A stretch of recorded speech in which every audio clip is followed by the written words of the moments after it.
شبے کے ازالے میں سوال یہ آیا ہے کہ آج کل پاکستان میں بعض علماء یہ بات چیت کر رہے ہیں کہ جو ہم ایک فروٹ کھاتے ہیں اسٹرابیری، یہ اسٹرابیری جو ہے یہ ان کے کہنے کے مطابق جہنم کا فروٹ ہے، اور یہ بات جو ہے وہاں پہلے تو تھوڑی تھوڑی شروع ہوئی تھی، پھر یہ پھیلتی جا رہی ہے، پھیلتے پھیلتے یہاں تک بھی کچھ یہ بات آئی۔ تو اب ہمارا سوال آپ سے یہ کہ آپ فرمائیے کہ یہ اسٹرابیری کیا جہنم کا فروٹ ہے؟ اس کا کیا مطلب ہوا؟ کیا یہ ہم کھا سکتے ہیں، نہیں کھا سکتے ہیں؟ تو کچھ کلیریفیکیشن چاہیے آپ سے۔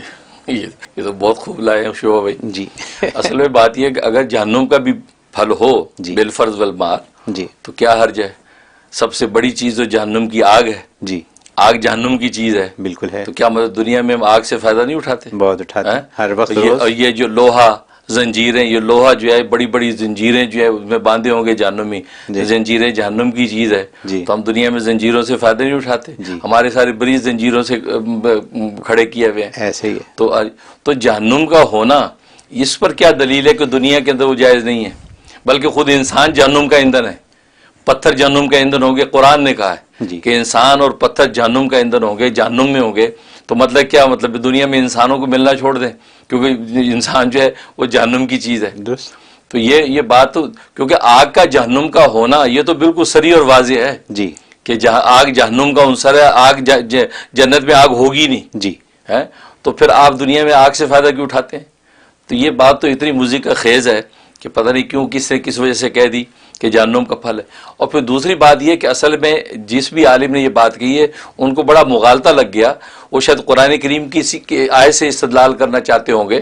سورہ دخان کے اندر آیت ہے، غالباً 42 نمبر آیت ہے، کہ اللہ نے فرمایا ان شجرۃ الزقوم طعام الاسیم، کہ زقوم کا جو شجر ہے وہ جو ہے وہ گناہ گاروں کی خوراک یعنی جہنمی کی خوراک ہے۔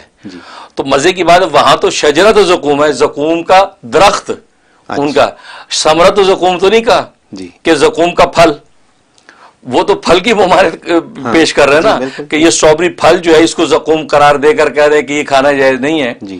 تو وہ قرآن کریم میں تو پھل کا لفظ نہیں، وہاں تو شجرہ کا لفظ ہے کہ یعنی شجرہ کھایا جائے گا۔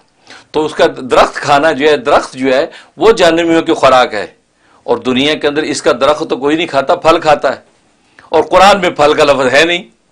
قرآن میں تو ثمرۃ زقوم ہونا چاہیے پھر کہ زقوم جو ہے اس کا پھل کھانا جو ہے یہ جہنمیوں کی خوراک ہے، جبکہ وہاں تو شجرۃ زقوم ہے کہ زقوم کا جو درخت ہے یہ جہنم کی خوراک ہے، اور دنیا میں زقوم کا درخت کوئی نہیں کھاتا۔ کیا اسٹرابری کی جو بیل ہے، جو درخت ہم کھاتے ہیں؟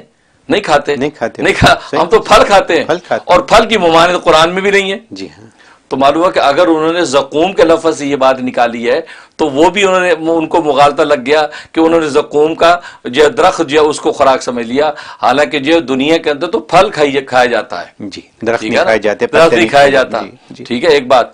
اور دوسری بات یہ کہ اصل میں مزے کی بات مجھے یاد آ گیا کہ بیان القرآن میں حضرت حکیم الامت مجدد ملت مولانا اشرف علی تھانوی رحمۃ اللہ علیہ نے یہ بات نقل فرمائی جو میں نے بھی آپ کو کہی، کہ وہ فرما رہے کہ میں ایک جگہ محفل میں بیٹھا تھا، تو وہاں پر کچھ لوگ جو مکہ میں رہنے والے تھے وہ بھی تھے اور میں بھی تھا اور لوگ بھی تھے۔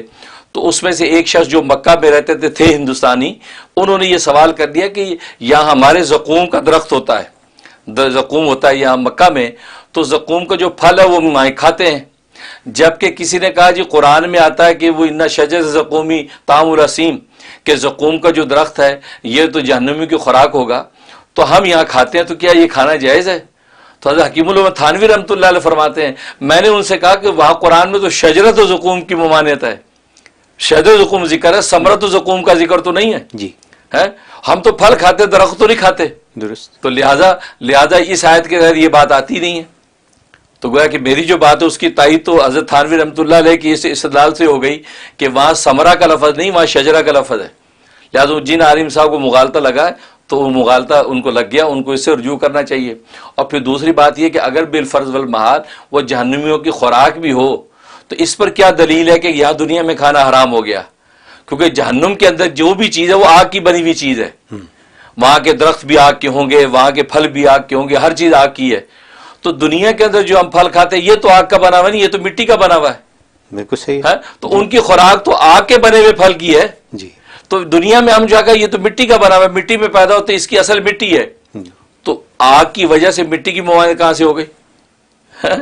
تو اس لیے جہنمی کی جو خوراک ہے وہ تو آگ کا بنا ہوا ہے، دنیا میں جو ہم کھاتے ہیں وہ تو مٹی کا بنا ہوا، نوعیت ہی الگ ہے. جب نوعیت دونوں پھلوں کی الگ ہے تو پھر اس پر یہ استدلال کرنا کہ دنیا کے یہ پھل جہنمیوں کے نہ کھاؤ، لہٰذا یہ بھی ان کی بات موذی کا خیز ہے. اور پھر تیسری بات یہ کہ اصل میں جو زقوم وہاں ہے، جو جہنمیوں کا زقوم، اس زقوم سے مراد کچھ اور ہے. اس سے حضرت تھانوی رحمۃ اللہ نے بھی لکھا کہ اس کی نوعیت وہ نہیں ہے جو یہاں والے کی ہے، جی وہ نام سیم ہے، نوعیت الگ ہے. لہذا جب نام سیم ہے، نوعیت الگ ہے. اور کتنی چیزیں ہیں، اب دنیا کا جو سیب ہے یہ ایسا سیب آخرت میں ہوگا، لیکن دونوں کی اندرونی کیفیت نوعیت میں آسمان زمین کا فرق ہے. اس کا ذائقہ اور وہاں کا ذائقہ، جنت کے پھل کا اور دنیا کے پھل کا آسمان زمین کا فرق ہوگا. درست. شکلیں اور نام سیم نظر آتے ہیں. تو لہٰذا یہ ایسی باتیں کر کے آپ عوام الناس کو مغالطے میں ڈالتے ہیں، ان کو ایک وسوسے میں ڈال دیتے ہیں کہ یار یہ اسٹرابری کھانی چاہیے کہ نہیں کھانی چاہیے. یہ تو اللہ کی حلال کی ہوئی ایک چیز ہے، ایک پھل اللہ نے دنیا میں اتارا ہے. یہ کون سا انسان نے یہ سائنس ٹیکنالوجی سے بنا لیا ہے؟ یہ مٹی کے اندر اگا پھل ہے. تو لہذا اللہ کی حلال کی چیز کو حرام کرنا یہ خود ایک کفر کی بات ہے. خود قرآن میں اللہ نے منع کیا. کون ہے جو جن چیزوں کا حلال کر کے تمہاری زینت بنا دی ہے زندگی کی، کون ہے جو اس کو حرام کرتا ہے؟ تو جن مولوی صاحب نے جذبات میں یہ بات کہی ہے تو ان کو اس سے میرا رجوع کرنا چاہیے. تو اس لیے کہ یہ شجرہ زقوم کی ممانعت ہے، ثمرہ زقوم کی ممانعت نہیں. اور ہم ثمرہ کھاتے، شجرہ نہیں کھاتے. نہیں، بات سمجھ میں آ گئی. بالکل بالکل. میں تو یوں پریشان تھا کہ کل ہی میں نے اسٹرابیریز کھائی ہیں رات، تو جب یہ سنا تو یہ پریشانی ہو گئی کہ کیا یہ صحیح کیا غلط کیا. دبا کے کھائے، کوئی بات نہیں، اس کے بڑے فوائد ہیں. بہت شکریہ.